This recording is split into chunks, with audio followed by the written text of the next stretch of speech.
2 years ago, I hand wrote a 3-page neurotransmitter plan for a close friend of mine. I put a lot of research into it. It was concise, practical, and might I say a little witty in parts. I called it your Emerald Tablet. Shout out to you alchemy nerds out there. She promptly lost it. She recently asked for another copy. So instead of rewriting it, I made it into this series because there are a lot of people out there dealing with chronic fatigue who could use the same kind of clarity. Also, you can't lose a video. This is a 3-part series where I explain in neurological terms why nothing has worked so far and what actually needs to be done to experience real change.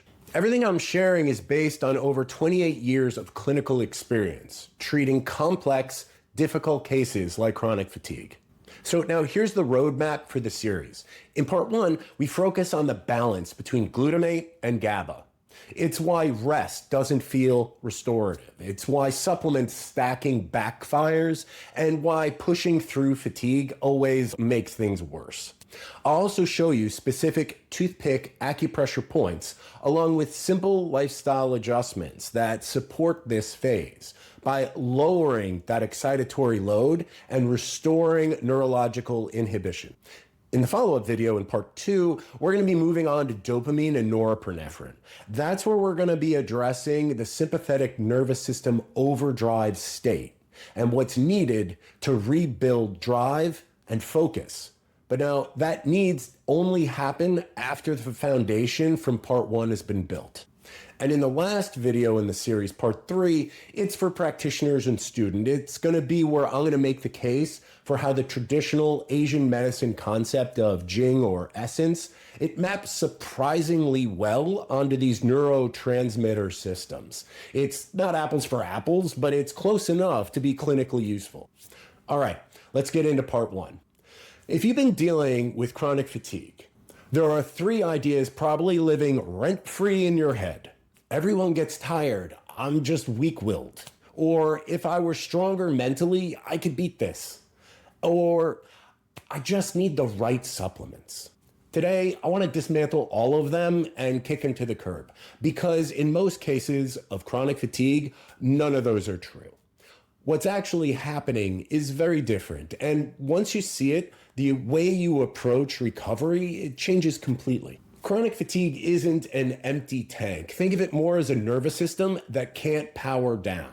They're overstimulated. They're wired, but tired. And until that's addressed, rest isn't restful. Motivation backfires and supplements stop helping. I've seen this pattern before for decades. For people doing everything right, they're resting more, trying new protocols, stacking supplements, pushing when they can, and quietly getting worse. It's not because they're doing too little, but because they're trying to add solutions on top of an already overloaded system. Now, here's the takeaway. Chronic fatigue often reflects a failure of nervous system inhibition. Now, in practical terms, that means glutamate activity, it stays too high, and GABA tone is too low for the system to fully quiet itself. When inhibition is impaired, excitatory signals keep firing even when you rest. So when you rest, the nervous system, it never fully powers down. And so here's the key part. You can't override excitatory pressure with calming supplements alone. If you don't reduce the load, calming inputs rebound. They'll help briefly and then sometimes wear off, and in some cases, sometimes leaves you worse than before. You don't fix chronic fatigue by adding. You fix it by lowering that background neural noise. That neural noise is caused by inflammation. Inflammation increases glutamate signaling, not dramatically, not acutely, but constantly. That low-grade inflammatory pressure keeps the nervous system in a semi-alert state, even when you're lying down and trying to rest. That's why rest doesn't restore you. So before I get into the acupressure with a toothpick, here are 2 simple, foundational lifestyle adjustments which must be made for recovery. Number 1, reduce cumulative stimulation. One of the biggest wins is to stop stacking stressors. Caffeine plus screens, screens plus multitasking, multitasking plus constant input. Each one might feel manageable on its own, but together they block recovery. Number two, and the biggest bang for your buck, decrease your total daily sugar intake to under 20 grams per day. The number one dietary driver of inflammation is sugar intake. Anything with a label counts. For example, fruit doesn't count, but fruit juice does. Honey, maple syrup, agave, they all count. Under 20 grams per day total. And take a look at that flavored yogurt you like. Some of them have actually more sugar than a can of Coke. This isn't about perfection though. You budget those 20 grams however you'd like. It's about reducing the background inflammatory pressure so inhibition can come back online and rest can feel restful again. Now, let's move into the acupressure. As regular viewers and my patients know, I use a toothpick for acupressure because you get a much better result. In the future videos, I'm going to be going deeper into the whys and hows, but for today though, we're getting into the doing. Now, this is what we'll be using. Any toothpick will do. And you're going to want to hold it like this. And this is the technique you're going to be using. Just pushing it in and out. Now, I first learned this technique from a fantastic practitioner. Shout out to Bob Quinn. We'll be poking with the toothpick in a spiral as taught by Dr. Hiroshi Nakada like this. Remember, it should feel pokey, but not ouchy. We're going to start with stomach 36 on your leg. You find it by putting 4 fingers below your kneecap and then move 1 finger width to the outside of your shin bone. The point is in the soft muscle. Look for a little tenderness for the exact spot. This point helps nutrient absorption and increases vagal tone through my first pathway, the vagus nerve's afferent and efferent nerve fibers. It also decreases inflammation through the third pathway in my framework, cytokine modulation. Think cutting down on that neural static. You do a spiral on one or both sides, about 30 seconds total.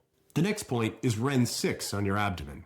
Place your fingers on your belly button and move about 2 finger widths straight down to the soft spot in the middle. This point works through that first pathway as well, the vagus nerve.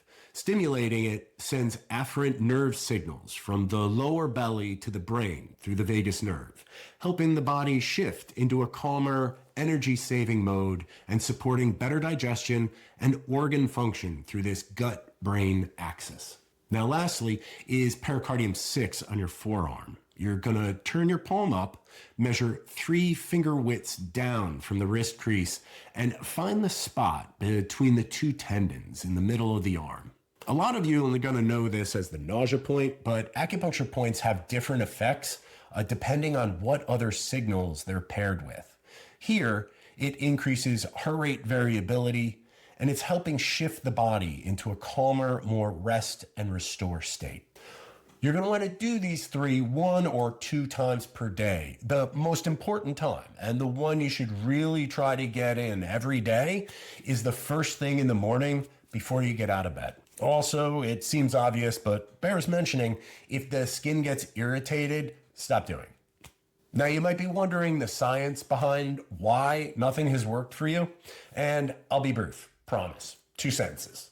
When glutamate stays too high, it overstimulates nearby neurons and overwhelms inhibitory circuits. GABA then can't apply the brakes effectively, so the nervous system stays stuck in overdrive. There, good. The system loses its ability to quiet itself, and until glutamate decreases and GABA tone improves, everything else is going to be built on sand. And that's why this step has to come first, and why most of the stuff you've tried hasn't worked. Now in part 2, we'll move into the dopamine and norepinephrine and talk about rebuilding drive and focus once this foundation is in place. If this was helpful, subscribe so you don't miss part 2 and 3. And if you know someone stuck in the wired but tired loop, send this to them. Sometimes understanding is the first real relief.